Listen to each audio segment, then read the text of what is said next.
Well, as a growing number of sheriffs across this country warn that they may not enforce new gun rules if they are passed, former President Bill Clinton is sharing a warning for Democrats about the political dangers of mocking Second Amendment supporters.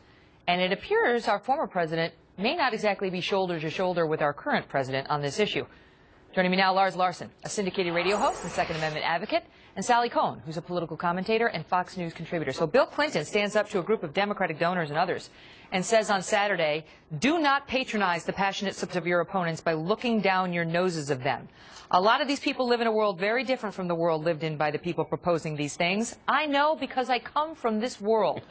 Lars, let me start with you on this, because you and I have talked about how, you know, in the big cities, there's a different perception of guns than there is in the heartland of America and many other places. In the big cities, they're thought to be held in urban centers, and you think of guns, many people do, as something that can be used to hurt you and your family.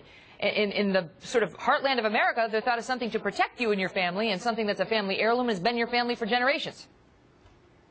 Well, the only thing I disagree with you on that, Megyn, is that in big cities, smart people understand that if you have a gun, you can protect yourself from the criminals. And there are famous examples from New York, for example, of a lady, an older lady, who owned a pistol illegally and protected herself with it. When somebody assaulted her, she shot the man, and then they arrested the lady for having the gun while the assaulter ran away. And as for patronizing, Bill Clinton tells his fellow Democrats, don't patronize. Let me get this straight. The Horny Hick from Arkansas is warning Democrats that there are a lot of dumb hicks out in Arkansas, and that the dumb hicks don't want to be relieved of their guns, so be careful what you say to them. This guy is as patronizing as the day is long. You can't even agree with him when he's on your side? He's trying to help you. Well, all he's saying is don't tell them you're going to take their guns, because they'll take your seat away from you in Congress, which I think is accurate, but it's a very patronizing attitude, because he says he used to be a hick from Arkansas, and he is no longer, because he's so worldly that he now understands all this. He's right in his warning,